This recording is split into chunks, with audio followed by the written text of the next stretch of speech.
ಶಿಕ್ಷಣ ಇಲ್ಲದ ಪ್ರಜಾಪ್ರಭುತ್ವದಿಂದ ಸಮಾನತೆ ಸಾಧ್ಯವಿಲ್ಲ. ಹೀಗಾಗಿ ಎಲ್ಲರಿಗೂ ಗುಣಮಟ್ಟದ ಶಿಕ್ಷಣ ಸಿಗುವಂತಾಗಬೇಕು ಎಂದು ಕಲಬುರಗಿ ಕೇಂದ್ರೀಯ ವಿಶ್ವವಿದ್ಯಾಲಯದ ಸಹಾಯಕ ಪ್ರಾಧ್ಯಾಪಕ ಕಿರಣ್ ಗಾಜನೂರು ಹೇಳಿದರು. ಹಾವೇರಿಯ ಗುರುಭವನದಲ್ಲಿ ಭಾರತ ವಿದ್ಯಾರ್ಥಿ ಫೆಡರೇಷನ್ ಆಯೋಜಿಸಿದ್ದ ಹಾಸ್ಟೆಲ್ ವಿದ್ಯಾರ್ಥಿಗಳ ರಾಜ್ಯ ಮಟ್ಟದ ಸಮಾವೇಶ ಉದ್ಘಾಟಿಸಿ ಅವರು ಮಾತನಾಡಿದರು.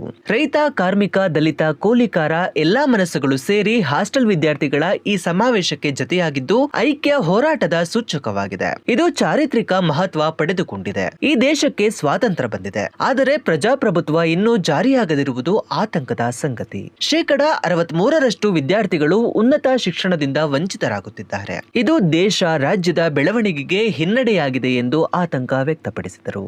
ನನಗೆ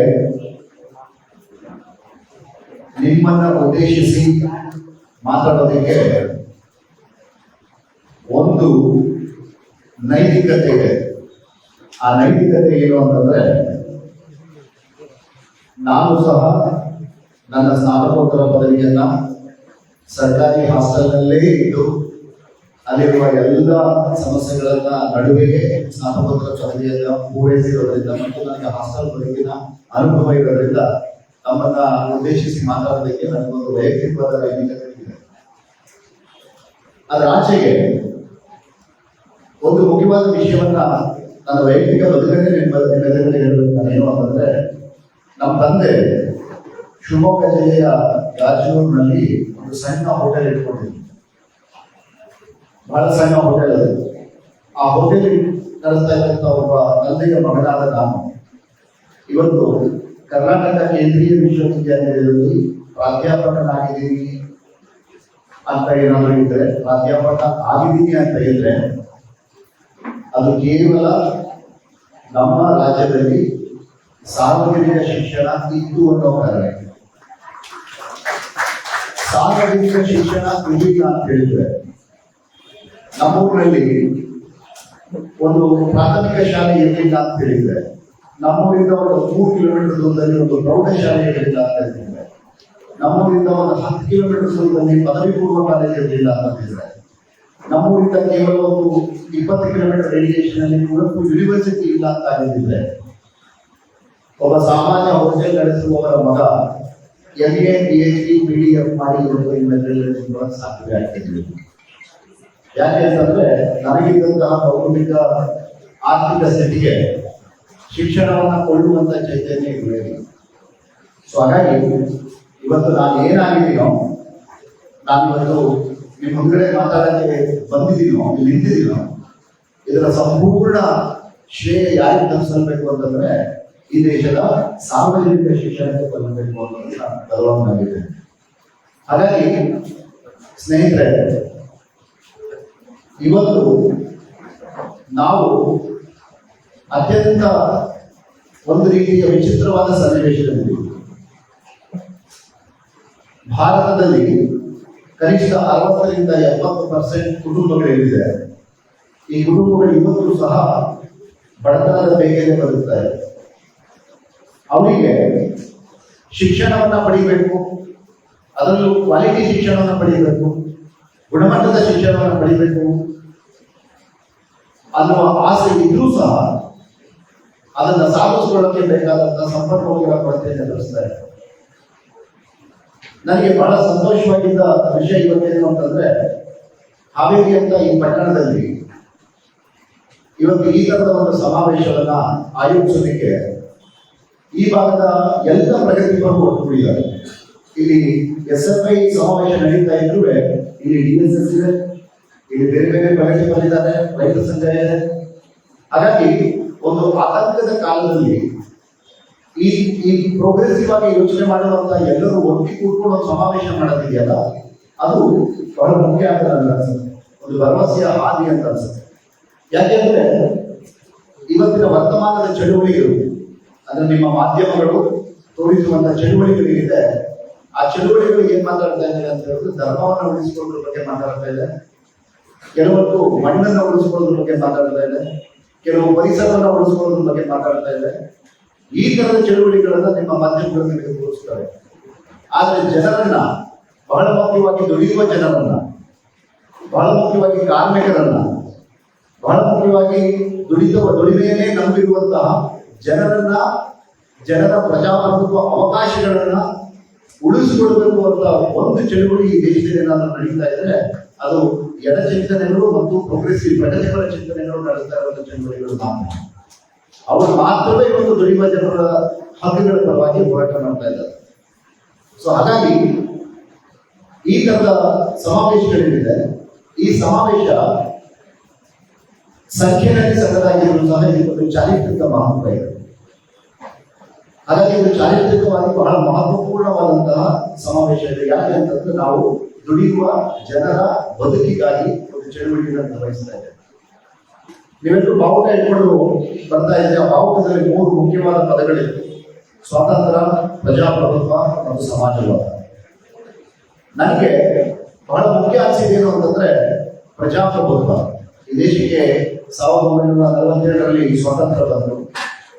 ಆದ್ರೆ ಆ ಬಂದಂತ ಸ್ವಾತಂತ್ರ್ಯ ಈ ದೇಶದಲ್ಲಿ ಪ್ರಜಾಪ್ರಭುತ್ವವನ್ನ ಜಾರಿಗೊಳಿಸಿದೆ ಅನ್ನೋ ಪ್ರಶ್ನೆ ಕೇಳಿದ್ರೆ ನನಗೆ ಬಹಳ ಆತಂಕ ಆಗುತ್ತೆ. ಯಾಕೆ ಅಂತಂದ್ರೆ ಶಿಕ್ಷಣದ ಹೊರತಾದ ಪ್ರಜಾಪ್ರಭುತ್ವವನ್ನು ನೀವು ಕಲ್ಪಿಸಲಿಕ್ಕೆ ಸಾಧ್ಯ ಇದೆ. ಯಾವುದೋ ಒಬ್ಬ ನಾಗರಿಕ ತನಗೆ ದಕ್ಕಿರುವ ಸ್ವಾತಂತ್ರ್ಯವನ್ನಾಗ್ಲಿ ಸಮಾನತೆಯನ್ನಾಗ್ಲಿ ಅನುಭವಿಸಬೇಕು ಅಂತಂದ್ರೆ ಅವನಿಗೆ ಕನಿಷ್ಠ ಶಿಕ್ಷಣವೇ ಇಲ್ಲದ ಪ್ರಜಾಪ್ರಭುತ್ವ ಮತ್ತು ಸಮಾನತೆ ಸಾಧ್ಯವೇ ಆಗಲ್ಲ. ಸೊ ಹಾಗಾಗಿ ನಮಗೆ ಸ್ವಾತಂತ್ರ್ಯ ಇದೆ, ಪ್ರಜಾಪ್ರಭುತ್ವ ಇದೆ, ಆದ್ರೆ ಆ ಪ್ರಜಾಪ್ರಭುತ್ವನ ಎಕ್ಸಸೈಸ್ ಮಾಡೋದಕ್ಕೆ ಬೇಕಾದಂತಹ ಶಿಕ್ಷಣ ಇದೆಯಾ ಅಂತಂದ್ರೆ ನಾವು ಬಹಳ ನಿರಾಶೆಯನ್ನ ಪಡಿಸಬೇಕಾಗುತ್ತೆ. ಯಾಕಂದ್ರೆ ಇವತ್ತು ಭಾರತದ ಉನ್ನತ ಶಿಕ್ಷಣದ ಪರ್ಸೆಂಟೇಜ್ ಎಷ್ಟಿದೆ ಅಂತ ಕೇವಲ 27%. ಅಂದ್ರೆ ಈ ದೇಶದಲ್ಲಿ ಇರುವಾದ್ರೆ ಉನ್ನತ ಶಿಕ್ಷಣವನ್ನು ಪಡೆಯಲು ಅರ್ಹವಾಗಿರುವ ಯುವಜನರಲ್ಲಿ ಕೇವಲ 27% ಯುವಜನರು ಮಾತ್ರ ಕಾಲೇಜುಗಳಲ್ಲಿ ಕಲಿತಾ ಇದ್ದಾರೆ. ಇನ್ನು ಮಿಕ್ಕಿದಂತ 63% ವಿದ್ಯಾರ್ಥಿಗಳು ಇವತ್ತು ಉನ್ನತ ಶಿಕ್ಷಣಕ್ಕೆ ಬರಲಾರದ ಸ್ಥಿತಿನಲ್ಲಿ ಬದುಕ್ತಾ ಇದ್ದಾರೆ.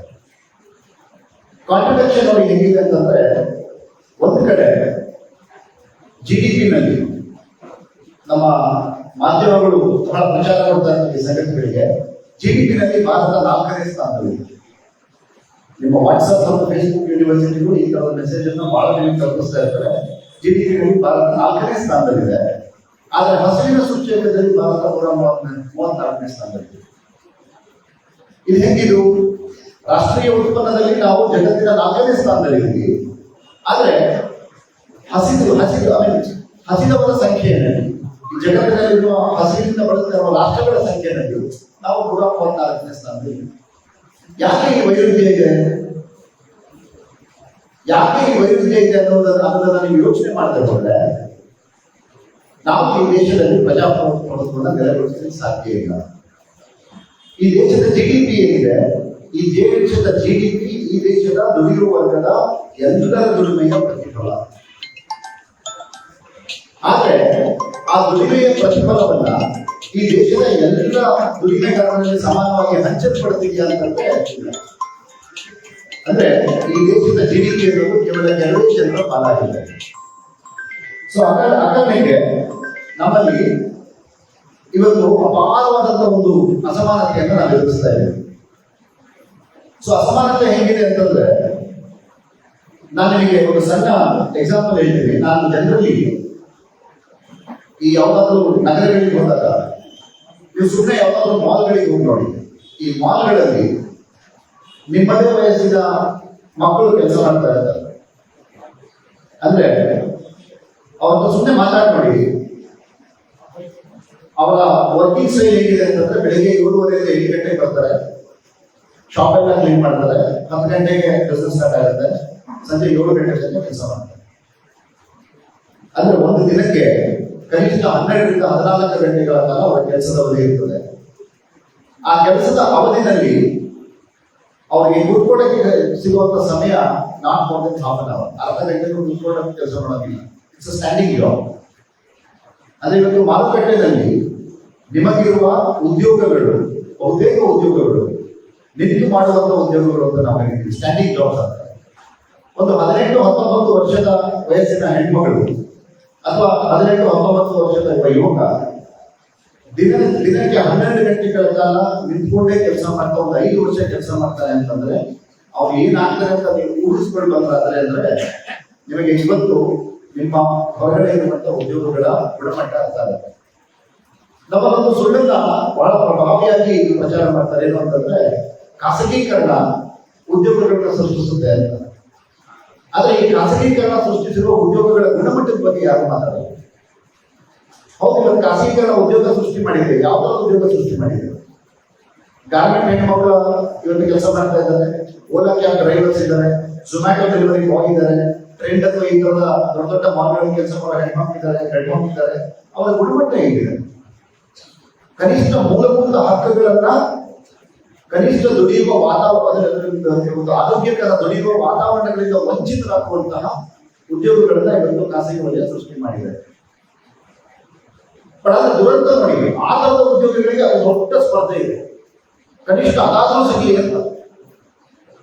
ನಾನು ಯಾಕೆ ಮಾತನ್ನ ಹೇಳ್ತಾ ಇದ್ದೀನಿ ಅಂತಂದ್ರೆ, ನಮ್ಮನ್ನು ಆಳುತ್ತಿರುವ ವ್ಯವಸ್ಥೆ ಏನಿದೆ, ಈ ನೀವು ಮನುಷ್ಯ ಚರಿತ್ರೆಯನ್ನ ಗಮನಿಸ್ಕೊಂಡು ಬಂದ್ರೆ ಎಲ್ಲ ಕಾಲದ ಆಳುವ ವರ್ಗಗಳು ಜನರನ್ನ ಒಂದಲ್ಲ ಒಂದು ಭಯದಲ್ಲಿಟ್ಟಿದ್ದಾರೆ.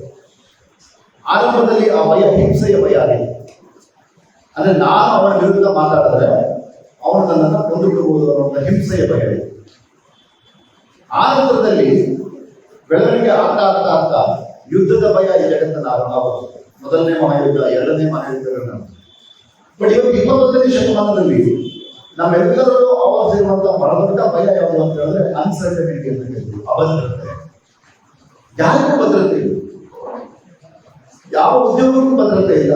ಈಗ ಫಾರ್ ಎಕ್ಸಾಂಪಲ್ ನಾನು ಇಲ್ಲಿ ಕೂತಿರುವಂತ ಯುವಜನರನ್ನೇ ಕೇಳ್ತೀನಿ, ನೀವು ಡಿಗ್ರಿ ಮಾಡಿ ಏನ್ ಮಾಡ್ಬೇಕಂತಿದ್ದೀರಾ ಅಂತ ನಾನು ಪ್ರಶ್ನೆ ಕೇಳಿದ್ರೆ ನನಗೆ ಅನ್ಸುತ್ತೆ 60% ಜನಕ್ಕೆ ನಾನು ಏನ್ ಮಾಡ್ಬೇಕು ಅಂತ ಗೊತ್ತಿಲ್ಲ.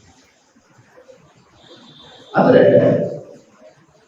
ನಾವು ಏನ್ ಆಗಬೇಕು ಅನ್ನೋದ್ರ ಬಗ್ಗೆ ಒಂದು ಸರಿಯಾದ ನಿರ್ಧಾರವನ್ನ ತೆಗೆದುಕೊಳ್ಳಲಾರದ ಸ್ಥಿತಿಯಲ್ಲಿ ನಾವು ಪದವಿಗಳನ್ನ ಮಾಡ್ತಾ ಇದ್ದೀವಿ. ಸೊ ಯಾಕೀಗಿದೆ ಅಂತಂದ್ರೆ ನಾವೆಲ್ಲರೂ ಸಹ ಅಭದ್ರತೆಯನ್ನು ಬೆಳೆಸ್ತಾ ಇದ್ದೀವಿ. ಸೊ ಈ ಅಭದ್ರತೆಯನ್ನ ಹೋಗ್ಲಾಡಿಸೋದು ಹೇಗೆ ಅಂತಂದ್ರೆ ನಿಮಗೆ ಅತ್ಯಂತ ಗುಣಮಟ್ಟದ ಶಿಕ್ಷಣವನ್ನು ಕೊಡೋದ್ರ ಮೂಲಕ ಮಾತ್ರ ಸಾಧ್ಯ. ಈಗ ಯಾಕೆ ಮಾತ್ರ ನಾನು ಹೇಳ್ತಾ ಇದ್ದೇನೆ ಅಂದ್ರೆ, ನಮ್ಮ ಬಹುತೇಕ ರಾಜಕಾರಣಿಗಳ ಮಕ್ಕಳು ಎಲ್ಲಿ ಕಲಿತಾ ಇದ್ದಾರೆ? ಎಲ್ಲ ಫಾರಿನಲ್ ಕಲಿತಾ ಇದ್ದಾರೆ. ಯಾಕೆ ಫಾರಿನಲ್ ಕಲಿತಾ ಇದ್ದಾರೆ? ಗುಣಮಟ್ಟದ ಶಿಕ್ಷಣ ಸಿಗುತ್ತೆ ಅಂತ ಫಾರಿನಲ್ ಕಲಿತಾ ಇದ್ದಾರೆ. ಸೊ ಹಾಗಾಗಿ ಗುಣಮಟ್ಟದ ಶಿಕ್ಷಣ ಮಾತ್ರವೇ ನಿಮಗೆ ಒಂದು ಭದ್ರತೆಯುಳ್ಳ ಬದುಕನ್ನು ಒದಗಿಸಲಿಕ್ಕೆ ಸಾಧ್ಯ. ಏನು ಗುಣಮಟ್ಟದ ಶಿಕ್ಷಣ ಅಂತಂದ್ರೆ? ಗುಣಮಟ್ಟದ ಶಿಕ್ಷಣ ಅಂತಂದ್ರೆ ಬರೀ ಕಾಲೇಜಿಗೆ ಹೋಗಿ ಬರೋದ, ಕ್ಲಾಸ್ ಕೇಳ್ಕೊಂಡು ಬರೋದ, ಅದಷ್ಟೇ ಗುಣಮಟ್ಟದ ಶಿಕ್ಷಣ ಅಲ್ಲ. ಗುಣಮಟ್ಟದ ಶಿಕ್ಷಣ ಅಂತಂದ್ರೆ ಒಬ್ಬ ವಿದ್ಯಾರ್ಥಿ ತನ್ನ ಬೌದ್ಧಿಕ ಅವಧಿಯನ್ನ ಪೂರೈಸುವ ಒಂದು ಚಕ್ರ ಏನಿದೆ, ಅಂದ್ರೆ ಸೆಕೆಂಡ್ PUC ಇಂದ ಅವರ ಸ್ನಾತಕೋತ್ತರ ಪದವಿಯನ್ನು ಮುಗಿಸುವಂತಹ ಈ ಸೈಕಲ್ ಏನಿದೆ, ಈ ಸೈಕಲ್ ನಲ್ಲಿ ಅವನಿಗೆ ಅಗತ್ಯವಾದಂತಹ ಬಹಳ ಮೂಲಭೂತವಾದಂತಹ ಭೌತಿಕ ವಾತಾವರಣವನ್ನು ಸೃಷ್ಟಿ ಮಾಡುವಂತಹ ಜವಾಬ್ದಾರಿಯೂ ಸಹ ರಾಜ್ಯಕ್ಕಿದೆ. ಭೌತಿಕ ವಾತಾವರಣ ಇಲ್ಲದೆ ನೀವು ಕೇವಲ ಕಾಲೇಜಿಗೆ ಹೋಗ್ಬರೋದ್ರಿಂದ ನಿಮಗೆ ಕ್ವಾಲಿಟಿ ಶಿಕ್ಷಣ ಸಿಗುತ್ತೆ ಅಂತ ನನಗೆ ಅನಿಸ್ತದೆ. ಹಾಗಾಗಿ ಆ ಭೌತಿಕ ವಾತಾವರಣದಲ್ಲಿ ಬರುವಂತಹ ಬಹಳ ಮುಖ್ಯವಾದ ಒಂದು ಕಾಂಪೊನೆಂಟ್ ಯಾವುದು ಅಂತ ಹೇಳಿದ್ರೆ ವಸ್ತು. ಯಾಕಂದ್ರೆ ಇವತ್ತಿನ ದುಡಿಯುವ ಜನರ ಬಹುತೇಕ ಮಕ್ಕಳು ಕಲಿತಾ ಇದ್ದಲ್ಲಿ ಅಂತ ಹೇಳಿದ್ರೆ ಹಾಸ್ಟೆಲ್ಗಳು. We must thankful Devaraj Urs. ನಾವೆಲ್ಲರೂ ಸಹ ಇಲ್ಲಿ ಕೂತಿರೋ ನಾವೆಲ್ಲರೂ ಸಹ ದೇವರಾಜ ಅರಸ್ ಅವರಿಗೆ ಧನ್ಯವಾದ ಹೇಳ್ಬೋದು. ಯಾಕೆಂತ ಹೇಳಿದ್ರೆ ಆ ಮಹಾನುಭಾವರು ಈ ರಾಜ್ಯದಲ್ಲಿ ಸರ್ಕಾರಿ ಹಾಸ್ಟೆಲ್ಗಳನ್ನು ಕಲ್ಪನೆ ತಗೋಬಹುದು. ಇವತ್ತು ಸರ್ಕಾರಿ ಹಾಸ್ಟೆಲ್ಗಳೇ ಇಲ್ಲ ಅಂತಂದ್ರೆ ನನ್ನ ಪ್ರಕಾರ ಈ 27% ಏನಿದೆ ಹೈಯರ್ ಎಜುಕೇಶನ್ ರೇಟ್, ಅದು 10% ಇಳಿಬಹುದು. ಸೊ ಹಾಗಾಗಿ ಭಾರತದ ಅಥವಾ ಕರ್ನಾಟಕದ ಶೈಕ್ಷಣಿಕ ಬೆಳವಣಿಗೆಯಲ್ಲಿ ಹಾಸ್ಟೆಲ್ಗಳ ಪಾತ್ರ ಕಾಲೇಜುಗಳ ಪಾತ್ರಕ್ಕಿಂತ ಹೆಚ್ಚಿದೆ. ಕಾಲೇಜುಗಳು ನಿರ್ವಹಿಸುವಂತಹ ಪಾತ್ರ ಎಷ್ಟಿದೆಯೋ ಅಷ್ಟೇ ಪಾತ್ರವನ್ನ ಹಾಸ್ಟೆಲ್ಗಳು ನಿರ್ವಹಿಸ್ತಾ ಇದ್ದಾರೆ. ಸೊ ಹಾಗೆ ಆ ಹಾಸ್ಟೆಲ್ಗಳ ಗುಣಮಟ್ಟ ನೀವು ಸರಿಯಾಗಿ ಇರಲಿಲ್ಲ ಅಂತಂದ್ರೆ, ಸರಿಯಾದ ಆಹಾರವನ್ನು ಒದಗಿಸಲಿಲ್ಲ ಅಂತಂದ್ರೆ, ಸರಿಯಾದ ಲೈಬ್ರರಿಯನ್ನು ನಿರ್ವಹಿಸಲಿಲ್ಲ ಅಂತಂದ್ರೆ, ಮಗುವಿಗೆ ಓದಲು ಬೇಕಾದಂತಹ ಭೌತಿಕ ವಾತಾವರಣವನ್ನು ನೀವು ನಿರ್ಮಿಸಿಕೊಂಡಿಲ್ಲ ಅಂತಂದ್ರೆ ನೀವು ಶಿಕ್ಷಣದ ಗುಣಮಟ್ಟದ ಕಡೆ ಗಮನ ಕೊಡ್ತಾ ಇಲ್ಲ ಅಂತ. ಸೊ ಹಾಗಾಗಿ ಸ್ನೇಹಿತರೆ, ಹಾಸ್ಟೆಲ್ಗಳನ್ನ ಉಳಿಸ್ಕೊಳ್ಳೋದು ಅಂತಂದ್ರೆ ನಿಮ್ಮ ಶಿಕ್ಷಣವನ್ನು ಉಳಿಸ್ಕೊಳ್ಳೋದು ಅಂತ. ಸಾರ್ವಜನಿಕ ಹಾಸ್ಟೆಲ್ಗಳು ಮತ್ತು ಸಾರ್ವಜನಿಕ ಶಿಕ್ಷಣ ಉಳಿಸಿಕೊಂಡ್ರೆ ಮಾತ್ರವೇ ಈ ದೇಶದ ಡೆಮಾಕ್ರಸಿ ಉಳಿಯೋದು ಸಾಧ್ಯ. There is a clear connection. ಈ ದೇಶದ ಪ್ರಜಾಪ್ರಭುತ್ವಕ್ಕೂ ಮತ್ತು ಈ ದೇಶದ ಶಿಕ್ಷಣಕ್ಕೂ ಒಂದು ಅಂತರ ಸಂಬಂಧ ಇದೆ. ಹಾಗಾಗಿ ನೀವು ಸಾರ್ವಜನಿಕ ಶಿಕ್ಷಣ ಮತ್ತು ಸಾರ್ವಜನಿಕ ವಸತಿ ನಿಲಯಗಳನ್ನು ಉಳಿಸಿಕೊಳ್ಳುವ ಹೋರಾಟ ಇದೆಯಲ್ಲ, ಅದು ಕೇವಲ ಹಾಸ್ಟೆಲ್ ಮತ್ತು ಶಿಕ್ಷಣವನ್ನು ಉಳಿಸಿಕೊಳ್ಳುವ ಹೋರಾಟ ಮಾತ್ರವಲ್ಲ, ಬದಲಾಗಿ ಈ ದೇಶದ ಡೆಮಾಕ್ರಸಿಯನ್ನು ಉಳಿಸಿಕೊಳ್ಳುವ ಹೋರಾಟ, ಈ ದೇಶದ ಪ್ರಜಾಪ್ರಭುತ್ವವನ್ನು ಉಳಿಸಿಕೊಳ್ಳುವ ಹೋರಾಟ. ಹಾಗಾಗಿ ಈ ತರದ ಹೋರಾಟಗಳಲ್ಲಿ ನಾವು ಭಾಗಿಯಾಗುವುದರ ಮೂಲಕ ಈ ದೇಶದಲ್ಲಿ ಡೆಮಾಕ್ರಸಿಯನ್ನು ನೆಲೆಗೊಳಿಸ್ತಾ ಇರ್ತೀವಿ, ಪ್ರಜಾಪ್ರಭುತ್ವವನ್ನು ನೆಲೆಗೊಳಿಸ್ತಾ ಇರ್ತೀವಿ. ಪ್ರಜಾಪ್ರಭುತ್ವವೇ ಇಲ್ಲ ಅಂತ ಆದ್ರೆ, ಸ್ವಾತಂತ್ರ್ಯವೇ ಇಲ್ಲ ಅಂತ ಆದ್ರೆ, ನಮಗೆ ಈ ನಾವು ಬದುಕ್ತಾ ಇರುವ ಬದುಕಿಗೆ ಒಂದು ಅರ್ಥವೇ ಇಲ್ಲ. ಈಗ ನಮ್ಮ ಸಂವಿಧಾನದಲ್ಲಿ ನಮಗೆ 6 ಮೂಲಭೂತ ಹಕ್ಕುಗಳನ್ನು ಕೊಟ್ಟಿದೆ. ಎಕ್ಸಾಂಪಲ್ ಹೇಳೋದಾದ್ರೆ 6 ಮೂಲಭೂತ ಹಕ್ಕುಗಳು ನಮಗೆ ಕಾನೂನಾತ್ಮಕವಾಗಿದೆ. ಅಂದ್ರೆ ಯಾವುದೇ ಮೂಲಭೂತ ಹಕ್ಕು ವೈಲೇಟ್ ಆದ್ರೆ ನಾವು ಕಾನೂನಿನ ಮೊರೆಯನ್ನು ಹೋಗ್ಬೋದು.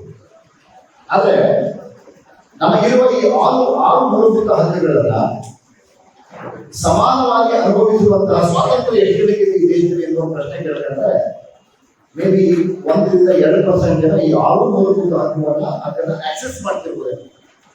ಬಟ್ ಬಹುತೇಕ ಜನರಿಗೆ ತಮ್ಮ ಮೂಲಭೂತ ಹಕ್ಕುಗಳನ್ನ ಆಕ್ಸೆಸ್ ಮಾಡುವಷ್ಟು ಅವಕಾಶ ಇದೆ ಇರೋ ಸ್ಥಿತಿಯಲ್ಲಿ. ಸೊ ಎಕ್ಸಾಂಪಲ್ ನೋಡೋದಾದ್ರೆ ನಮ್ಮ ಮೂಲಭೂತ ಹಕ್ಕಿದೆ ಆರ್ಟಿಕಲ್ 21 ಅಂತ ಹೇಳಿದ್ರು. ಆರ್ಟಿಕಲ್ 21 ಅಂತಂದ್ರೆ ಜೀವಿಸುವ ಹಕ್ಕು. ನಮಗೆಲ್ಲರಿಗೂ ಸಹ ಜೀವಿಸುವ ಹಕ್ಕಿದೆ. ಏನು ಜೀವಿಸುವ ಹಕ್ಕು? ಬದುಕುವ ಹಕ್ಕು ಅಂದ್ರೆ ಏನು? ಈಗ ಫಾರ್ ಎಕ್ಸಾಂಪಲ್ ಪ್ರಾಣಿಗಳು ಬದುಕ್ತಾರೆ, ಮನುಷ್ಯರು ಬದುಕ್ತಾರೆ. ಹಾಗಾದ್ರೆ ನಾವು ಉಸಿರಾಡ್ಕೊಳ್ತಿರೋದು ಬದುಕುವ ಹಕ್ಕ. ಸರ್, ನನಗೊಂದು ದೇಹ ಇದೆ, ನನಗೊಂದು ಮೆದುಳಿದೆ, ನಾನು ಉಸಿರಾಡ್ತಾ ಇದ್ದೀನಿ, ಹಾಗಾಗಿ ನನಗೆ ಬದುಕುವ ಹಕ್ಕಿದೆ. ಈಗ ಸಂವಿಧಾನ ಬಹಳ ಸ್ಪಷ್ಟವಾಗಿ ಹೇಳಿದೆ ಏನು ಅಂತಂದ್ರೆ, ಈ ದೇಶದ ಪ್ರತಿಯೊಬ್ಬ ನಾಗರಿಕರಿಗೂ ಘನತೆಯಿಂದ ಬದುಕುವ ಹಕ್ಕಿರಬೇಕು. ಬರೀ ಬದುಕುವ ಹಕ್ಕಲ್ಲ, ಘನತೆಯಿಂದ ಬದುಕುವ ಹಕ್ಕಿರಬೇಕು. ಹಾಗೆ ಘನತೆಯಿಂದ ಬದುಕಬೇಕು ಅಂತಂದ್ರೆ ಮನುಷ್ಯ ಘನತೆಯಿಂದ ಬದುಕಬೇಕು ಅಂತಂದ್ರೆ ಅವರಿಗೆ ಬೇಕಾಗುವಂತಹ ಮೂಲಭೂತ ಸಂಪನ್ಮೂಲ ಯಾವುದು ಅಂತಂದ್ರೆ ಬಹಳ ಮುಖ್ಯವಾಗಿ ಶಿಕ್ಷಣ. ನೀವು ಶಿಕ್ಷಣವನ್ನೇ ಕೊಡದೆ ಹೋದ್ರೆ, ಶಿಕ್ಷಣದಲ್ಲೇ ಸಮಾನತೆ ತರದೆ ಹೋದ್ರೆ, ಶಿಕ್ಷಣದಲ್ಲೇ ನೀವು ಸ್ವಾತಂತ್ರ್ಯವನ್ನ ತರದೆ ಹೋದ್ರೆ, ನೀವು ಮನುಷ್ಯನ ಘನತೆಯುಕ್ತ ಬದುಕನ್ನ ಹೇಗೆ ಖಾತ್ರಿಪಡಿಸ್ತೀವಿ? ಖಾತ್ರಿಪಡಿಸೋಕೆ ಸಾಧ್ಯವಾಗುವಂತಹ ಮೂಲಭೂತ ಪ್ರಶ್ನೆಗಳನ್ನ ನಾವು ಕೇಳಬೇಕಾಗಿದೆ. ಇವತ್ತು ನಮ್ಮ ಶೈಕ್ಷಣಿಕ ವ್ಯವಸ್ಥೆಯಲ್ಲಿ ಎಷ್ಟು ಅಸಮಾನತೆ ಇದೆ ಅಂತಂದ್ರೆ, ನಮ್ಮ ದೇಶದಲ್ಲಿ ನಾವು RTE ರೈಟ್ ಟು ಎಜುಕೇಶನ್ ತಂದಿದ್ವಿ. ಅಂದ್ರೆ ಇವತ್ತೇನಾಗಿದೆ ಅಂತಂದ್ರೆ, ಅದು ಬಹಳ ಇಂಪಾರ್ಟೆಂಟ್ ಏನು ಅಂತಂದ್ರೆ, ಆ ತರದ ಕಾಯ್ದೆಗಳು ಬರೋದಕ್ಕೂ ಬಹಳ ದೊಡ್ಡ ಜನಪರ ಹೋರಾಟಗಳಾಗಿವೆ. ಅದೇ ನಮ್ಮ ಸರ್ಕಾರಗಳ ತಲೆಗೆ ಹೊಡೆದು ಬಂದಿದ್ದಂತ ಕಾರ್ಯಕ್ರಮಗಳಲ್ಲಿ. So RTE right to information act ಏನಿದೆ, ಅದಕ್ಕೆ ನಾವು ಆರ್ಟಿಕಲ್ 21 ನಾನು ಹೇಳಿದ್ನಲ್ಲ, ಆರ್ಟಿಕಲ್ 21ಗೆ ತಿದ್ದುಪಡಿ ಮಾಡಿ ಆರ್ಟಿಕಲ್ 21A ಅಂತ ಸೇರಿಸಿದ್ರು. ಅದರರ್ಥ ಕನಿಷ್ಠ ಶಿಕ್ಷಣ ಪಡೆಯುವುದು ಭಾರತದ ನಾಗರಿಕರ ಮೂಲಭೂತ ಕರ್ತವ್ಯ. It's a fundamental right. 6ನೇ ತರಗತಿಯಿಂದ 6ನೇ ವಯಸ್ಸಿನಿಂದ 14ನೇ ವಯಸ್ಸಿನ ತನಕ ಶಿಕ್ಷಣವನ್ನು ಪಡೆಯುವುದು ಇವತ್ತು ಭಾರತದ ಎಲ್ಲ ಮಗುವಿನ ಮೂಲಭೂತ ಹಕ್ಕು, ಫಂಡಮೆಂಟಲ್ ರೈಟ್. ಅಂದ್ರೆ ನಾವೇನ್ ಮಾಡಿದೀವಿ ಆ ಕಾಯ್ದೆ ಮೂಲಕ ಅಂತಂದ್ರೆ, ಎಲ್ಲರಿಗೂ ಶಿಕ್ಷಣವನ್ನು ಪಡೆಯುವುದನ್ನ ಮೂಲಭೂತ ಹಕ್ಕನ್ನಾಗಿ ಮಾಡಿದ್ದೀವಿ. ಆದ್ರೆ ಈ ಎಲ್ಲರಿಗೂ ಸಮಾನ ಶಿಕ್ಷಣವನ್ನು ಪಡೆಯುವುದು ಮೂಲಭೂತ ಹಕ್ಕಂತ ಮಾಡಿದೀವಿ ಅಂತ ಹೇಳಿದ್ವಿ. ನಾವು ಕಾಯ್ದೆ ಏನ್ ಹೇಳುತ್ತೆ ಅಂದ್ರೆ ಎಲ್ಲರಿಗೂ ಶಿಕ್ಷಣ ಕೊಡಬೇಕು ಅಂತ ಹೇಳ್ತದೆ, ಆದ್ರೆ ಎಲ್ಲರಿಗೂ ಸಮಾನ ಶಿಕ್ಷಣ ಕೊಡ್ಬೇಕಂತಂದ್ರೆ ಅಲ್ಲಿ ಹೋಗ್ಬೇಕು. ಹಾಗಾಗಿ ನಮಗೆ ಇವತ್ತು ಬೇಕಾಗಿರೋದು ಕೇವಲ ಶಿಕ್ಷಣದ ಹಕ್ಕಲ್ಲ, ಬದಲಾಗಿ ಸಮಾನ ಶಿಕ್ಷಣದ ಹಕ್ಕು, equal education, equal public education. ಅಂದ್ರೆ ಸಮಾನ ಸಾರ್ವಜನಿಕ ಶಿಕ್ಷಣದ ಹಕ್ಕನ್ನು ಖಾತ್ರಿಪಡಿಸದೆ ಹೋದ್ರೆ ಈ ದೇಶದಲ್ಲಿ ಡೆಮಾಕ್ರಸಿ ಉಳಿಸಲು ಸಾಧ್ಯ ಇಲ್ಲ. ಯಾಕಂದ್ರೆ ಡೆಮಾಕ್ರಸಿ ಮತ್ತು ಶಿಕ್ಷಣ ಅನ್ನೋದು ಒಂದರೊಂದು ಬಿಟ್ಟಿರುವಂತ ಆಗಲ್ಲ. ಸರಿ, ಏನ್ ಓದ್ತಾ ಇದ್ದೀವಿ? ನೀವು BA ಮಾಡಿ, BSc ಮಾಡಿ, MSc ಮಾಡಿ, ಇಂಜಿನಿಯರಿಂಗ್ ಮಾಡಿ, ಏನಾದರೂ ಮಾಡಿ, ಯಾವುದಾದ್ರೂ ಕೋರ್ಸ್ ಮಾಡಿ. ಬಟ್ ಅಂತಿಮವಾಗಿ ಈ ದೇಶದ ನಾಗರಿಕರಾಗಿ ನಿಮಗೆ ಒಂದು ಜವಾಬ್ದಾರಿ ಇದೆ. ಆ ಜವಾಬ್ದಾರಿ ಏನು ಅಂತಂದ್ರೆ ಈ ದೇಶದ ಡೆಮಾಕ್ರಸಿ ಉಳಿಸ್ಕೊಳ್ಳೋದು. ಈ ದೇಶದ ಡೆಮಾಕ್ರಸಿ ಉಳಿಸ್ಕೊಳ್ಳೋದು ಅಂತಂದ್ರೆ ಈ ದೇಶದ ಶಿಕ್ಷಣ ವ್ಯವಸ್ಥೆ, ಈ ದೇಶದ ಸ್ತ್ರೀಯರಿಗೆ ಬೇಕಾದಂತ ನ್ಯಾಯ, ಈ ದೇಶದ ಬಡವರಿಗೆ, ಈ ದೇಶದ ದಲಿತರಿಗೆ ಕೊಡಲೇಬೇಕಾದಂತ ಸಾಮಾಜಿಕ ನ್ಯಾಯವನ್ನು ಖಾತ್ರಿಪಡಿಸೋದು. ಅದನ್ನು ಖಾತ್ರಿಪಡಿಸದೆ ನೀವು ಈ ದೇಶದ ಡೆಮಾಕ್ರಸಿ ಇದೆ ಅಂತ ಮಾತಾಡಕ್ಕಾಗಲ್ಲ. ನಮ್ಮ ದೇಶದ ಪರಿಸ್ಥಿತಿ ಏನಾಗೋಗಿದೆ ಅಂತಂದ್ರೆ ಈ ಡೆಮಾಕ್ರಸಿ ಅನ್ನೋದು ಯಾವಾಗಲೂ ಕೆಲಸ ಮಾಡೋದು ನಾವು ಕಟ್ಕೊಂಡಿರುವಂತಹ ಇನ್ಸ್ಟಿಟ್ಯೂಷನ್ಗಳು. ಈಗ ನಾವು ಕೆಲವೊಂದು ಸಂಸ್ಥೆಗಳು ಕಟ್ಕೊಂಡಿದ್ವಿ. ಈಗ ಪಾರ್ಲಿಮೆಂಟ್ ಅನ್ನೋ ಒಂದು ಸಂಸ್ಥೆ, ಜುಡಿಷಿಯರಿ ಅನ್ನೋ ಒಂದು ಸಂಸ್ಥೆ, ಎಕ್ಸಿಕ್ಯೂಟಿವ್ ಅನ್ನೋ ಒಂದು ಸಂಸ್ಥೆ. ಈ ಸಂಸ್ಥೆಗಳ ಮೂಲಕ ಡೆಮಾಕ್ರಸಿಯನ್ನು ಕಾರ್ಯಾಚರಣೆ ಮಾಡ್ತಾರೆ. ನಮ್ಮ ದೇಶದ ದುರಂತ ಏನು ಅಂತ ಹೇಳಿದ್ರೆ ನಾವು ಈ ದೇಶದ ಡೆಮಾಕ್ರಸಿನ ಕೇವಲ ಎಲೆಕ್ಷನ್ ಇಳಿಸ್ತೀವಿ. ನೋಡಿ, ಪ್ರತಿ 5 ವರ್ಷಕ್ಕೊಂದ್ಸರಿ ಚುನಾವಣೆ ನಡೀತಾ ಇದೆ. ಆ ಕಾರಣಕ್ಕೆ ಈ ದೇಶದ ಡೆಮಾಕ್ರಸಿ ಇದೆ. ಚುನಾವಣೆ ತಪ್ಪಿಲ್ವಾ? ಇಲ್ಲ. ಹಾಗಾಗಿ ಈ ದೇಶದಲ್ಲಿ ಡೆಮಾಕ್ರಸಿಯನ್ನ ಕೇವಲ ಚುನಾವಣೆಗಳನ್ನ ಸಂಘಟಿಸುವ ಮಟ್ಟಕ್ಕೆ ಇಳಿಸಲಾಗಿದೆ. ಅದಷ್ಟೇ ಅಲ್ಲ ಡೆಮಾಕ್ರಸಿ. ಡೆಮಾಕ್ರಸಿ ಅಂದ್ರೆ ಅಷ್ಟೇ ಅಲ್ಲ. ಚುನಾವಣೆ ಅನ್ನೋದು ಡೆಮಾಕ್ರಸಿ ಅತ್ಯಂತ ಸಣ್ಣ ಭಾಗ, ಅತ್ಯಂತ ಸಣ್ಣ ಭಾಗ. ಆ ಚುನಾವಣೆಯ ಆಚೆ ಈ ದೇಶದ ನಾಗರಿಕರಿಗೆ, ಈ ದೇಶದ ರಾಜಕೀಯ ತೀರ್ಮಾನ ತಗೊಳ್ಳೋದಕ್ಕೆ ಎಷ್ಟು ಹಕ್ಕಿದೆ. ಫಾರ್ ಎಕ್ಸಾಂಪಲ್, ಈ ದೇಶದ ವಿದ್ಯಾರ್ಥಿಗೆ ತಾನು ಪಡೆಯುವಂತಹ ಶಿಕ್ಷಣದ ಕುರಿತಾದ ಕಾಯ್ದೆಯಲ್ಲಿ ಭಾಗವಹಿಸುವ ಹಕ್ಕು ಎಷ್ಟಿದೆ, ತೀರ್ಮಾನ ಮಾಡೋ ಅವಕಾಶ ಎಷ್ಟಿದೆ ಅಂತಂದ್ರೆ ನಮಗೆ ಬಹಳ ನಿರಾಶೆ ಆಗುತ್ತೆ. ಬಹಳ ದುರ್ದೈವದ ಸಂಗತಿ ಏನು ಅಂತಂದ್ರೆ ಇಡೀ ದೇಶಕ್ಕೆ ಅನ್ವಯವಾಗುವಂತಹ ಶಿಕ್ಷಣ ನೀತಿ ಏನಿದೆ, NEP 2020 ಅಂತ ನಾವೇನು ಮಾತಾಡ್ತಾ ಇದ್ದೀವಿ, ಆ ಶಿಕ್ಷಣ ನೀತಿಯನ್ನ ನಾವು ಪಾರ್ಲಿಮೆಂಟ್ ಅಲ್ಲಿ ಚರ್ಚೆನೆ ಮಾಡಲಿಲ್ಲ, ರಾಜ್ಯ ವಿಧಾನಸಭೆಗಳಲ್ಲಿ ಚರ್ಚೆನೆ ಮಾಡಲಿಲ್ಲ. ಅಂದ್ರೆ ಯಾವುದು ಜನಪರವಾಗಿ ಚರ್ಚೆಯಾಗಿ ಜಾರಿ ಆಗ್ಬೇಕಾಗಿತ್ತೋ ಅದನ್ನು ನಾವು ಸುಗ್ರೀವಾಜ್ಞೆ ಮೂಲಕ ಜಾರಿಗೊಳಿಸಿದ್ದೀವಿ. ಅದರ ನಾವು ಶಿಕ್ಷಣ ಅನ್ನುವಂತಹ ಮೂಲಭೂತ ಸಂಗತಿ ಏನಿದೆ, ಡೆಮಾಕ್ರಸಿಯ ಮೂಲಭೂತ ಸಂಗತಿ ಏನಿದೆ, ಅದನ್ನ ಒಂದು ಸಾರ್ವಜನಿಕ ಚರ್ಚೆಯೇ ಇಲ್ಲದಂತೆ ಜಾರಿಗೊಳಿಸುವಷ್ಟು ಅನ್ಡೆಮಾಕ್ರಟಿಕ್ ಆಗಿಲ್ಲ. ಚರ್ಚೆ ನಡೆದಿಲ್ಲ. ಕನಿಷ್ಠ 50 ವರ್ಷಗಳ ಕಾಲ ಈ ದೇಶದ ಶೈಕ್ಷಣಿಕ ವ್ಯವಸ್ಥೆಯ ಮೇಲೆ ಪರಿಣಾಮ ಬೀರುವಂತಹ ಒಂದು ಕಾಯ್ದೆಯನ್ನ ನಾವು ನಮ್ಮ ಶಾಸನ ಸಭೆಗಳಲ್ಲೇ ಚರ್ಚೆ ಮಾಡಿದ್ವಿ. ಈ ತರದ ಪ್ರಶ್ನೆಗಳನ್ನ ನಾವು ಎದುರೇ ಹೋದ್ರೆ, ಈ ತರದ ಪ್ರಶ್ನೆಗಳನ್ನ ನಾವು ಚರ್ಚೆ ಮಾಡದೆ ಹೋದ್ರೆ ಈ ದೇಶದ ಡೆಮಾಕ್ರಸಿನ ಉಳಿಸ್ಕೊಳ್ಳಲಿಕ್ಕೆ ಸಾಧ್ಯ ಇಲ್ಲ. ಈ ದೇಶದ ಡೆಮಾಕ್ರಸಿ ಉಳಿಬೇಕು ಅಂತಂದ್ರೆ ನಾವು ಈ ತರದ ಮೂಲಭೂತವಾದ ಪ್ರಶ್ನೆಯನ್ನ ಕೇಳಬೇಕಾಗುತ್ತೆ. ಹಾಗಾಗಿ ಈ ತರದ ಮೂಲಭೂತ ಪ್ರಶ್ನೆಯನ್ನ ಮಕ್ಕಳು ಕೇಳ್ಬಿಡ್ತಾರೆ, ಸ್ಟೂಡೆಂಟ್ಸ್ ಕೇಳ್ಬಿಡ್ತಾರೆ ಅನ್ನೋ ಕಾರಣಕ್ಕೆ ಇವತ್ತೇನಾಗಿದೆ ಅಂತಂದ್ರೆ ನಿಮಗೆ ವಾಟ್ಸಪ್ ಮತ್ತು ಫೇಸ್ಬುಕ್ ಯೂನಿವರ್ಸಿಟಿಗಳನ್ನ ಪರಿಚಯ ಮಾಡ್ಕೊಳ್ತಾಯಿದ್ದಾರೆ.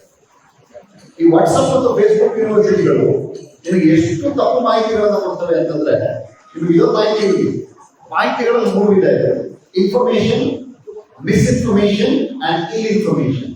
ಮಾಹಿತಿ, ತಪ್ಪು ಮಾಹಿತಿ ಮತ್ತು ರೋಗಗ್ರಸ್ತ ಮಾಹಿತಿ.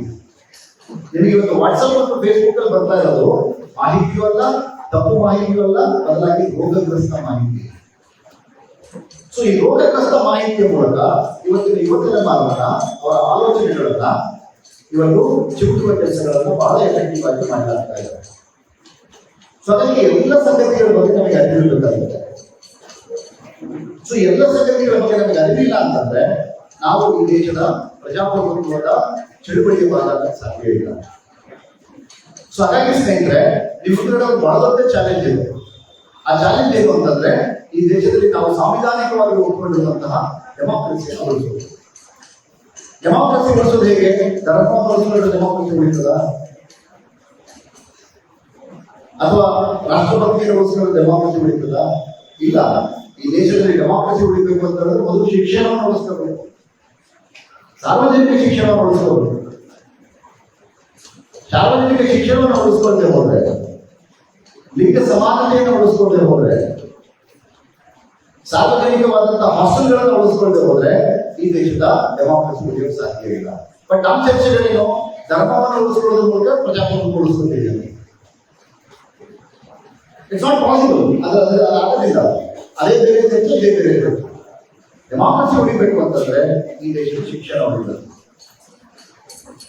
ಹಾಗಾಗಿ ಇವತ್ತು ಏನು ಎಲ್ಲ ಸೇರಿದ್ದೀವಿ, ನಿಮ್ಮ ಪ್ರಶ್ನೆ ಏನಿದೆ, ಹಾಸ್ಟೆಲ್ಗಳು ಗುಣಮಟ್ಟಕ್ಕೆ ಏರಬೇಕು, ಹಾಸ್ಟೆಲ್ಗಳಲ್ಲಿ ಪ್ರತಿ ವಿದ್ಯಾರ್ಥಿಗಳಿಗೆ 4,500 ರೂಪಾಯಿ ಅನುದಾನ ಕೊಡಬೇಕು ಮತ್ತು ಹಾಸ್ಟೆಲ್ಗಳಲ್ಲಿ ನೇಮಕಾತಿ ನಡೀಬೇಕು ಮತ್ತು ಎಲ್ಲ ಬೇಡಿಕೆಗಳಿದೆ. ಈ ಎಲ್ಲ ಬೇಡಿಕೆಗಳು ಕೇವಲ ನಿಮ್ಮ ಹಾಸ್ಟೆಲ್ಗಳ ಕುರಿತಾದ ಬೇಡಿಕೆ ಅಷ್ಟೇ ಅಲ್ಲ, ಇದು ಕೇವಲ ನಿಮ್ಮ ಶಿಕ್ಷಣಕ್ಕೆ ಸಂಬಂಧಪಟ್ಟ ಬೇಡಿಕೆ ಅಷ್ಟೇ ಅಲ್ಲ, ಬದಲಾಗಿ ಈ ದೇಶದಲ್ಲಿ ಡೆಮಾಕ್ರಸಿಯನ್ನ ಉಳಿಸಿಕೊಳ್ಳುವಂತಹ ಬೇಡಿಕೆ. ಇದು ಯಾವ ರೀತಿಯವರಿಗೆ ಡೆಮಾಕ್ರಸಿ ಸಾಧ್ಯವೇ ಇಲ್ಲ. ಸೊ ಹಾಗಾಗಿ ನಿಮ್ಮ ಮೂಲಭೂತ ಹೋರಾಟ ಏನಿದೆ ಅದು ಒಂದು ಪ್ರಜಾಪ್ರಭುತ್ವ ಹೋರಾಟವೇ ಆಗಿದೆ. ಸೊ ಆ ಕಾರಣಕ್ಕೆ ನಾವೆಲ್ಲರೂ ಸಹ ಈ ಚಳುವಳಿಯಿಂದ ಬಹಳ ಹೆಮ್ಮೆ, ಈ ಚಳುವಳಿಯ ಭಾಗವಾಗಿರೋದಕ್ಕೆ ಬಹಳ ಹೆಮ್ಮೆ ಪಡಬೇಕಾಗುತ್ತೆ. ಸೊ ಇಲ್ಲ ಅಂತಂದ್ರೆ ನಾವು ಸಹ ಬೇರೆ ಚಳುವಳಿಗಳ ಸುಮ್ಮನೆ ಒಂದು ಕ್ಲೀಶೆಗಳಲ್ಲಿ ಹೋಗ್ತಾ ಇರ್ತೀವಿ. ಸೊ ಹಾಗಾಗಿ ಇವತ್ತು ನೀವು ಭಾರತದ ಚರಿತ್ರೆಯನ್ನೇ ನೋಡೋದಾದ್ರೆ ಈ ದೇಶದಲ್ಲಿ ಡೆಮಾಕ್ರಸಿಯನ್ನ ಯಾರಾದ್ರೂ ಉಳಿಸಿಕೊಳ್ಳೋದಕ್ಕೆ ಹೋರಾಡ್ತಾ ಇದ್ದಾರೆ. ಈ ದೇಶದಲ್ಲಿ ನಾವು ಸಂವಿಧಾನಿಕವಾಗಿ ಒಪ್ಪಿರುವಂತಹ ಸಂವಿಧಾನವನ್ನು ಯಾರಾದ್ರೂ ಉಳಿಸ್ಕೊಳ್ಳೋಕೆ ಹೋರಾಡ್ತಾ ಇದ್ರೆ ಅದು ಈ ದೇಶದ ದುಡಿಯುವ ಜನ ಮಾತ್ರ. ಆ ದುಡಿಯುವ ಜನರು ಎಲ್ಲ ವರ್ಗದಿಂದ ಬಂದಿದ್ದಾರೆ. ಅವರು ಹಿಂದುಳಿದವರಿದ್ದಾರೆ, ದಲಿತರಿದ್ದಾರೆ, ಮೇಲ್ವರ್ಗದವರಿದ್ದಾರೆ, ಕಾರ್ಮಿಕರಿದ್ದಾರೆ, ಎಲ್ಲರೂ ಇದ್ದಾರೆ. ಯಾರೆಲ್ಲ ಪ್ರಗತಿ ಪರವಾಗಿದ್ದಾರೋ ಅವರೆಲ್ಲರೂ ಸಹ ಈ ದೇಶದ ಪ್ರಜಾಪ್ರಭುತ್ವವನ್ನ, ಈ ದೇಶದ ಸಂವಿಧಾನವನ್ನು ಉಳಿಸ್ಕೊಳ್ಳೋದಕ್ಕೆ ಹೋರಾಟ ಮಾಡ್ತಾ ಇದ್ದಾರೆ. ಸೊ ಆ ಹೋರಾಟದಲ್ಲಿ ಈ ಹಾಸ್ಟೆಲ್ಗಳನ್ನ ಉಳಿಸ್ಕೋಬೇಕು ಮತ್ತು ಸಾರ್ವಜನಿಕ ಶಿಕ್ಷಣವನ್ನು ಉಳಿಸ್ಕೋಬೇಕು ಅನ್ನೋದು ಸಹ ಬಹಳ ಮುಖ್ಯವಾದಂತಹ ವಾದ ಅಂತ ನಾನು ಭಾವಿಸಿದ್ದೇನೆ. ಸೊ ಹಾಗಾಗಿ ಇವತ್ತು ನಾನು ಹೇಳ್ತಿಲ್ಲ, ನಾವು ಅತ್ಯಂತ ನಿರಾಶಾದಾಯಕ ಕಾಲದಲ್ಲಿ. ಯಾಕೆ ನಿರಾಶಾದಾಯಕ ಕಾಲದಲ್ಲಿ ಅಂತಂದ್ರೆ ನಮಗೆ ಭರವಸೆಗಳೇ ಇಲ್ಲ. ಭರವಸೆಗಳೇ ಇಲ್ಲದಂತ ಒಂದು ಕಾಲದಲ್ಲಿ ನಾವು ಬದುಕ್ತಾ ಇದ್ದೇವೆ. ಯಾಕಂದ್ರೆ ಒಂದು ಜನರ ಧ್ವನಿ ಏನಿದೆ, ನಿಜವಾದ ಜನರ ಸಮಸ್ಯೆ ಏನಿದೆ, ನಿಜವಾದ ಜನರ ಕಾಳಜಿಗಳೇನಿದೆ, ನಿಜವಾದ ಜನರ ಅಗತ್ಯಗಳೇನಿದೆ, ಅದು ಯಾವುದನ್ನು ಸಹ ಮುಖ್ಯವಾಹಿನಿಗಳು ಪ್ರತಿನಿಧಿಸ್ತಾನೆ ಇಲ್ಲ. ನಾವು ಮುಖ್ಯವಾಹಿನಿಯ ಚರ್ಚೆ ಏನು, ಯಾರು ಬೆಳವಣಿಗೆ ಮಾಡಬಹುದು, ಯಾರು ಬೆಳವಣಿಗೆ ಮಾಡಬಾರ್ದು, ಅವನು ಯಾಕೆ ಹೋಗೋದ, ಇವನು ಯಾಕೆ ಇಲ್ಲೋದ, ಈ ತರದ ಚರ್ಚೆಗಳಲ್ಲಿ ನಾವು ಕಳೆದಿದ್ದೀವಿ. ಮೂಲಭೂತವಾದ ಸಮಸ್ಯೆ ಯಾವುದು ಅಂತ ಹೇಳಿದ್ರೆ ಶಿಕ್ಷಣದ ಗುಣಮಟ್ಟದ ಸಮಸ್ಯೆ, ನಿರುದ್ಯೋಗದ ಸಮಸ್ಯೆ, ಖಾಸಗಿ ಉದ್ಯೋಗಗಳ ಗುಣಮಟ್ಟದ ಸಮಸ್ಯೆ, ರೈತರ ಸಮಸ್ಯೆ, ಕಾರ್ಮಿಕರ ಸಮಸ್ಯೆ, ಈ ತರದ ಸಮಸ್ಯೆಗಳು ನಮ್ಮ ಮುಖ್ಯವಾಗಿ ಚರ್ಚೆಯ ಭಾಗವೇ ಆಗಿದೆ. ಸೊ ಹಾಗಾಗಿ ಅತ್ಯಂತ ನಿರಾಶಾದಾಯಕವಾದಂತಹ ಕಾಲಘಟ್ಟದಲ್ಲೂ ಸಹ ನಾವೆಲ್ಲರೂ ಸೇರಿ ಇಲ್ಲ, ಸಾರ್ವಜನಿಕ ಶಿಕ್ಷಣ ಉಳಿಬೇಕು, ಸಾರ್ವಜನಿಕ ಹಾಸ್ಟೆಲ್ ವ್ಯವಸ್ಥೆ ಉಳಿಬೇಕು, ಆ ಮೂಲಕ ಮಾತ್ರವೇ ಈ ದೇಶದ ಪ್ರಜಾಪ್ರಭುತ್ವವನ್ನು ಉಳಿಸ್ಕೊಳ್ಳಲಿಕ್ಕೆ ಸಾಧ್ಯ ಅಂತ ಒಂದು ಸಂದೇಶ ಕೊಡ್ತಾ ಇದೀವಲ್ಲ, ಅದು ನನಗೆ ಚಾಲೆಂಜಿಂಗ್ ಆಗ್ತದೆ. Because of that it is historical. So ಹಾಗಾಗಿ ನೀವು ಕೂತಿರೋದಕ್ಕೆ ಒಂದು ಹಿಸ್ಟಾರಿಕಲ್ ಆದಂತಹ ಮಹತ್ವ ಇದೆ, ಒಂದು ಚಾರಿತ್ರಿಕವಾದ ಮಹತ್ವ ಇದೆ. ನಿಮ್ಮದೇ ಕಾಲದ ಬೇರೆ ಬೇರೆ ವಿದ್ಯಾರ್ಥಿಗಳು, ಬೇರೆ ಬೇರೆ ಯುವಕರ ಒಂದು ರೀತಿಯ ಕ್ಲೀಶೆಯ ಚಳುವಳಿಗಳನ್ನು ಕಳೆದೋದ್ರೆ, ನೀವು ಈ ದೇಶದ ದುಡಿಯುವ ಜನರ ಪರವಾಗಿರುವ ಚಳುವಳಿ, ಈ ದೇಶದ ಡೆಮಾಕ್ರಸಿಯ ಪರವಾಗಿರುವ ಚಳುವಳಿ, ಈ ದೇಶದ ಜನರ ಸ್ವಾತಂತ್ರ್ಯದ ಪರವಾಗಿರುವ ಚಳುವಳಿ, ಈ ದೇಶದ ಜನರ ಸಾಮಾಜಿಕ ನ್ಯಾಯದ ಪರವಾಗಿರುವಂತಹ ಚಳುವಳಿಯ ಭಾಗವಾಗಿರುವ ಕಾರಣಕ್ಕೆ ನಿಮ್ಮ ಇವತ್ತಿನ ಭಾಗವಹಿಸುವಿಕೆ ಬಹಳ ಚಾರಿತ್ರಿಕ ಅಂತ. ಸೊ ಸ್ನೇಹಿತರೆ, ಇದರ ಮಹತ್ವ ಎಷ್ಟು ಅಂತ ನಿಮಗೆ ಇವತ್ತು ಅರ್ಥವಾಗುತ್ತಲ್ಲ ಗೊತ್ತಿಲ್ಲ, ಬಟ್ ಅದರ ಮುಂದಿನ ದಿನಗಳಲ್ಲಿ ಖಂಡಿತವಾಗಿ ಅರ್ಥ ಆಗುತ್ತೆ. ಎಷ್ಟು ಮಹತ್ವಪೂರ್ಣವಾದ ಚಳುವಳಿಯ ಭಾಗ ನಾನಾಗಿದ್ದೇನೆ ಅನ್ನುವಂಥ ಹೆಮ್ಮೆ 100% ನಿಮಗೆ ಪ್ರತಿನಿಧಿಸಬೇಕಾಗುತ್ತೆ. ಇದು ಒಂದು ಪಾಠ, ಒಂದು ವ್ಯವಸ್ಥೆಯ ಪಾಠ. ಇನ್ನೊಂದು ಬಹಳ ಮುಖ್ಯವಾದಂತಹ ವಿಷಯವನ್ನ ನಾನು ನಿಮ್ಮ ಎದುರುಗಡೆ ಮಾತಾಡಬೇಕಾಗಿದೆ ಅಂತಂದ್ರೆ, ನಾವು ವಿದ್ಯಾರ್ಥಿಗಳಾಗಿ ಎಷ್ಟರ ಮಟ್ಟಿಗೆ ನಮ್ಮ ವಿದ್ಯಾರ್ಥಿ ಜೀವನವನ್ನು ಗುಣಮಟ್ಟದಿಂದ ಕಳೀತಾ ಇದೀವಿ ಅನ್ನೋದನ್ನು ನಾವು ಸ್ವಲ್ಪ ಆತ್ಮವಿಮರ್ಶೆ ಮಾಡಬೇಕಾಗುತ್ತೆ. ಈ ಆತ್ಮವಿಮರ್ಶೆ ಮಾಡ್ಕೊಳ್ಳದೆ ಹೋದ್ರೆ ಇವತ್ತು ಖಂಡಿತ ಭವಿಷ್ಯ ಇದೆ. ನಾನು ಹೇಳ್ತಲ್ಲ, ಇಲ್ಲೇ ಕೂತಿರುವಂತಹ ಪದವಿ ಓದ್ತಾ ಇರುವಂತಹ ಒಂದು ಮಗುಗೆ ನೀನು ಪದವಿ ಮುಗಿಸಿದ ಮೇಲೆ ನೀನ್ ಏನ್ ಆಗ್ತಿದ್ಯಪ್ಪ, ಏನ್ ಮಾಡಬೇಕು ಅಂತ ಯೋಚನೆ ಮಾಡ್ತಿದ್ಯಾ ಅಂತ ಪ್ರಶ್ನೆ ಕೇಳಿದ್ರೆ 60% ಮಕ್ಕಳಿಗೆ ಉತ್ತರ ಇಲ್ಲ, ಗೊತ್ತಿಲ್ಲ ಅವ್ರಿಗೆ ಏನ್ ಮಾಡಬೇಕು. ಈ ತರದಲ್ಲಿ ನೀವು ಶಿಕ್ಷಣ ತಗೊಂಡು ಏನು ಆಗಕ್ಕೆ ಸಾಧ್ಯ. ನೀವು ಓದದೆ ಬರೆಯದೆ ನಮ್ಮ ಭಾಷೆಯಲ್ಲೇ ಹೇಳೋದಂದ್ರೆ ನೀವು ಒರಿಜಿನಲ್ ಆಗಿ ಯೋಚನೆ ಮಾಡದೆ ನೀವು ಒಂದು ಒಳ್ಳೆ ಭವಿಷ್ಯ ಕಟ್ಟೋಕೆ ಸಾಧ್ಯವೇ ಇಲ್ಲ. ನಿಮಗೆ ಒಳ್ಳೆ ಭವಿಷ್ಯ ಬೇಕು ಅಂತಂದ್ರೆ ನೀವು ಈಗೇನು ನಿಮ್ಮ ಶೈಕ್ಷಣಿಕ ಬದುಕನ್ನು ಕಳೀತಾ ಇದ್ದೀರಾ ಅದನ್ನ ಎಷ್ಟು ಪರಿಣಾಮಕಾರಿಯಾಗಿ ಕಳೀತಾ ಇದ್ದೀರಿ ಅನ್ನುವಂಥ ಆತ್ಮವಿಮರ್ಶೆ ಮಾಡ್ಕೊಳ್ಳಿ. ಆತ್ಮವಿಮರ್ಶೆ ಮಾಡ್ಕೊಳ್ಳಿಲ್ಲ ಅಂತಂದ್ರೆ ನಿಮಗೆ ಅತ್ಯಂತ ಕರಾಳವಾದ ಭವಿಷ್ಯ ನಿಮಗೆ. ನಾನು ಹೇಳ್ತಾ ಇದ್ದೀನಲ್ಲ, ಇವತ್ತು ಮಾಲ್ಗಳಿಗೆ ಹೋದ್ರೆ ನಾನು ಕೊಟ್ಟಂತ ಎಕ್ಸಾಂಪಲ್ ಇದೆಯಲ್ಲ, ಎಲ್ಲ ಪದವಿ ಮುಗಿಸ್ಕೊಂಡು ಹೋಗಿರೋರೆ. ನೀವು ಗಾರ್ಮೆಂಟ್ಸಿಗೆ ಹೋಗಿ ನೋಡಿ, ರೈಟ್? ಗಾರ್ಮೆಂಟ್ಸಿಗೆ ಹೋಗಿ ನೋಡಿ, ಮಾಲ್ಗಳಿಗೆ ಹೋಗಿ ನೋಡಿ. ಇವತ್ತು ಖಾಸಗಿ ವಲಯ ಅಂತ ಕರೀತಾ ಇದೀವಿ, ಅದು ಉತ್ಪಾದನೆ ಮಾಡಿರುವ ಸಣ್ಣ ಸಣ್ಣ ಸಣ್ಣ ಸಣ್ಣ ಉದ್ಯೋಗಗಳಿಗೆ ಹೋಗಿ ನೋಡಿ. ಎಲ್ಲರೂ ನೀಟಾದ ಶಿಕ್ಷಣ ಮುಗಿಸ್ಕೊಂಡು ಪದವಿ ಆದ್ಮೇಲೆ ಅಲ್ಲಿ ಹೋಗಿರೋರೆ. ಬಟ್ ಇವತ್ತು ಅತ್ಯಂತ ಕಳಪೆ ಔದ್ಯೋಗಿಕ ಸ್ಥಿತಿನಲ್ಲಿ ಕೆಲಸ ಮಾಡ್ತಾ ಇದ್ದಾರೆ. ಹಾಗಾಗಿ ನಿಮ್ಗೆ ಗೋಲ್ಡನ್ ಆಪರ್ಚುನಿಟಿ ಏನು ಅಂತಂದ್ರೆ ನೀವು ಶಿಕ್ಷಣ ಪಡಿತಾ ಇರೋದು ಒಂದು ಗೋಲ್ಡನ್ ಆಪರ್ಚುನಿಟಿ. ಈ ಸಮಯದಲ್ಲಿ ನೀವೇನಾದ್ರೂ ಸರಿಯಾದ ಅಧ್ಯಯನದಲ್ಲಿ ತೊಡಗದೆ ಹೋದ್ರೆ, ಸರಿಯಾದ ರೀತಿಯಲ್ಲಿ ಪ್ರಿಪೇರ್ ಆಗದೆ ಹೋದ್ರೆ, ಈ ಸಮಾಜದಲ್ಲಿ ನಿಮಗಿರುವ ಸವಾಲುಗಳನ್ನು ಸರಿಯಾಗಿ ಗುರುತಿಸದೆ ಹೋದ್ರೆ ನಿಮಗಿರುವಂತಹ ಭವಿಷ್ಯ ಅತ್ಯಂತ ಅಪಾಯಕಾರಿಯಾದಂತಹ ಅಥವಾ ಅತ್ಯಂತ ಕಳಪೆಯುಕ್ತವಾದ ಭವಿಷ್ಯ ನಿಮ್ಮ ಹತ್ರ ಇದೆ. ಸೊ ಹಾಗಾಗಿ ಸ್ನೇಹಿತರೆ, ಒಂದು ವ್ಯವಸ್ಥೆಯನ್ನು ಬದಲು ಮಾಡೋದು ಬಹಳ ಮುಖ್ಯವಾದದ್ದು. ಸಾರ್ವಜನಿಕ ಶಿಕ್ಷಣ ಉಳಿಸ್ಕೋಬೇಕು, ಸಾರ್ವಜನಿಕ ಹಾಸ್ಟೆಲ್ ಉಳಿಸ್ಕೋಬೇಕು, ಆ ಮೂಲಕ ಈ ದೇಶದ ಡೆಮಾಕ್ರಸಿ ಉಳಿಸ್ಕೋಬೇಕು ಅನ್ನೋದು. ಇನ್ನೊಂದು ವ್ಯಕ್ತಿಗತವಾಗಿ ನಾನೆಷ್ಟು ಬದಲಾವಣೆಗೆ ಸಿದ್ಧ ಇದ್ದೀನಿ, ನಾನೆಷ್ಟು ವೈಜ್ಞಾನಿಕವಾಗಿ ಯೋಚನೆ ಮಾಡ್ತಾ ಇದ್ದೀನಿ, ನಾನೆಷ್ಟು ನನ್ನ ಪದವಿಯನ್ನು ಬಹಳ ಗಂಭೀರವಾಗಿ ತಗೊಂಡಿದ್ದೀನಿ ಅನ್ನುವ ಪ್ರಶ್ನೆಗಳು ಬಹಳ ಮುಖ್ಯ ಆಗುತ್ತೆ. ಆ ಪ್ರಶ್ನೆಗಳನ್ನು ಕೇಳದೆ ಹೋದ್ರೆ ನಿಮ್ಮ ಹೋರಾಟಕ್ಕೆ ದೊಡ್ಡ ಮಹತ್ವ ಇದೆ ಅಂತ ನಾನು ಅನ್ಸುತ್ತೆ. ನಿಮ್ಗೊಂದು ಸಣ್ಣ ಎಕ್ಸಾಂಪಲ್ ಹೇಳ್ತೀನಿ. ಇವತ್ತಿನ ಪರಿಸ್ಥಿತಿ ಹೇಗಿದೆ ಅಂತಂದ್ರೆ, ಅಮೆರಿಕದಲ್ಲಿ ಒಂದು ಕೋಳಿ ಫಾರ್ಮ್ ಇದೆ, ಪೌಲ್ಟ್ರಿ ಫಾರ್ಮ್ ಅಂತ ಕರೀತೀವಿ, ಪೌಲ್ಟ್ರಿ ಫಾರ್ಮ್.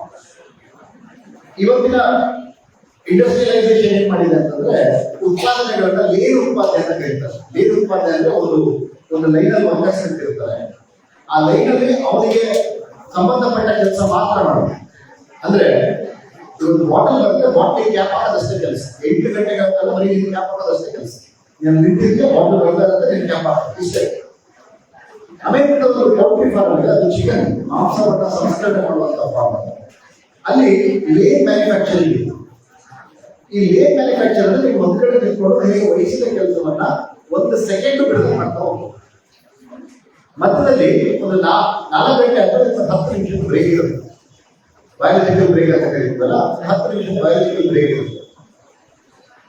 ಆ 10 ನಿಮಿಷದ ಬಯಾಲಜಿಕಲ್ ಬ್ರೇಕ್ ಮಾತ್ರ ಬ್ರೇಕ್, ಅದು ಬಿಟ್ಟು ನಿಮಗೆ ಬ್ರೇಕೇ ಇಲ್ಲ. ಒಂದು ವೇಳೆ ಅದ್ರ ಮಧ್ಯದಲ್ಲಿ ನಿನಗೇನೋ ನ್ಯಾಚುರಲ್ ಕಾಲ್ ಬಂದ್ರೆ,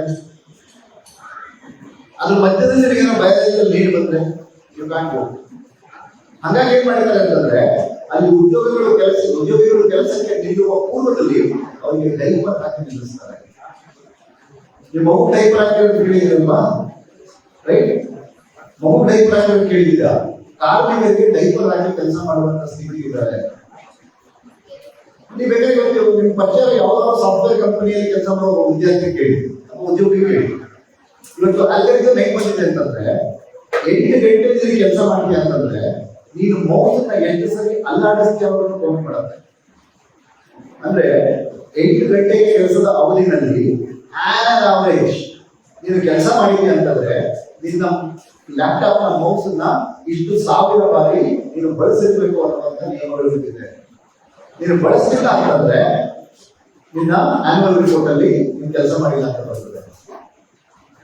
ಈ ತರದ ಒಂದು ಔದ್ಯೋಗಿಕ ಸ್ಥಿತಿ ನಮ್ಮ ನಿರ್ಮಾಣ ಆಗಿದೆ. ಇದ್ರ ಮಧ್ಯದಲ್ಲಿ ನಾವೇ ಮಾತಾಡ್ತಾ ಇದೀವಿ ಅಂತ ಹೇಳಿದ್ರೆ, ಉದ್ಯೋಗದ ಅವಧಿಯನ್ನ 14 ಗಂಟೆಗೆ ಏರಿಸೋಣ, 12 ಗಂಟೆಗೆ ಏರಿಸೋಣ ಅಂತ ಚರ್ಚೆ ಮಾಡ್ತಾ ಇದ್ದೀವಿ. ಇವೆಲ್ಲವೂ ಬಹಳ ಮುಖ್ಯವಾದ ಪ್ರಶ್ನೆಗಳೇ.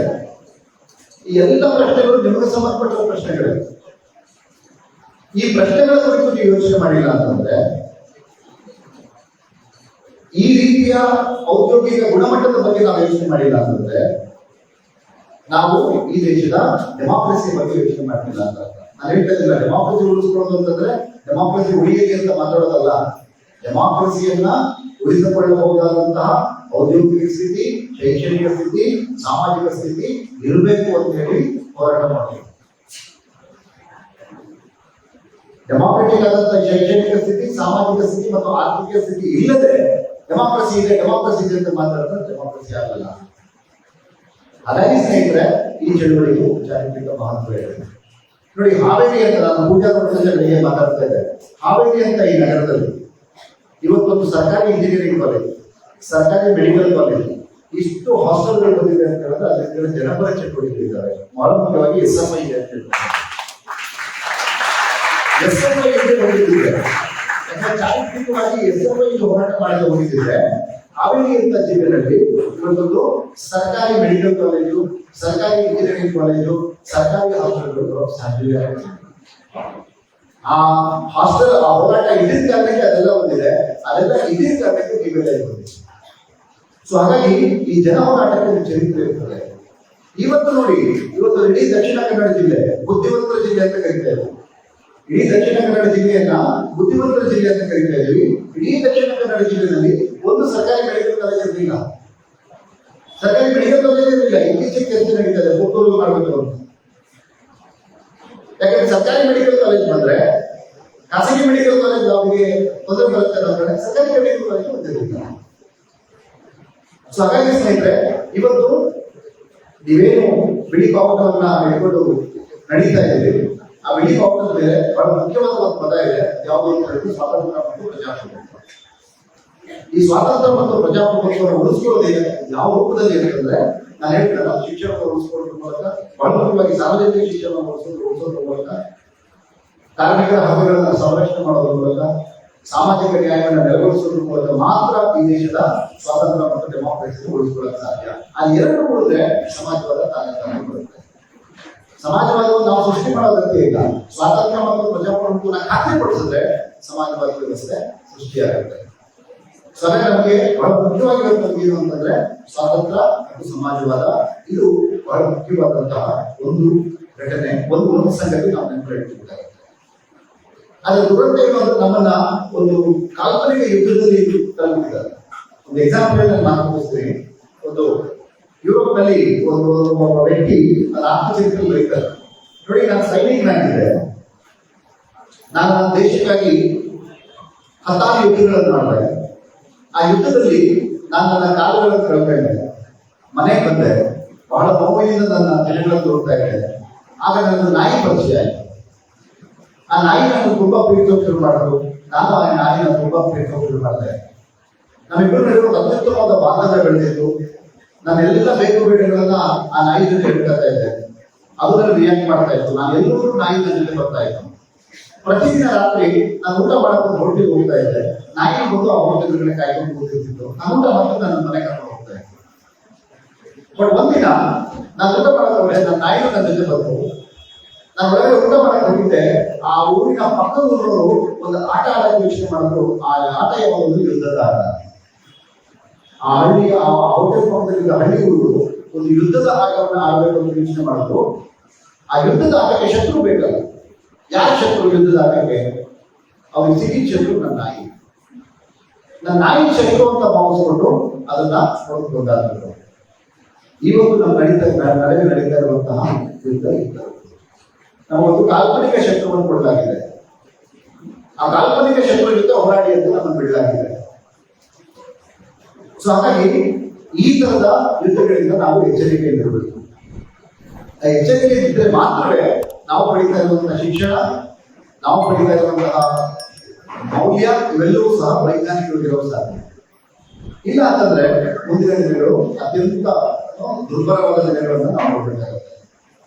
ಸೊ ಹಾಗಾಗಿ ಸ್ನೇಹಿತರೆ, ಮತ್ತೊಮ್ಮೆ ಈ ದೇಶದಲ್ಲಿ ನಾವು ಪ್ರಜಾಪ್ರಭುತ್ವವನ್ನ, ಸ್ವಾತಂತ್ರ್ಯವನ್ನ ಉಳಿಸಿಕೊಳ್ಳುವ ಏಕೈಕ ದಾರಿ ಅಂತಂದ್ರೆ ಅದು ಶಿಕ್ಷಣ ಮತ್ತು ಸಾರ್ವಜನಿಕ ಶಿಕ್ಷಣ ಅಂತ ಹೇಳ್ತಾ ನನಗೆ ಹೆಚ್ಚು ಮಾತಾಡಲು ಅವಕಾಶ ಮಾಡಿಕೊಡೋದನ್ನು ಎಲ್ಲರಿಗೂ ಅಭಿನಂದನೆಗಳನ್ನು ಸಲ್ಲಿಸಿ ನನ್ನ ಮಾತುಗಳನ್ನು ಮುಗಿಸ್ತಾ ಇದ್ದೀನಿ.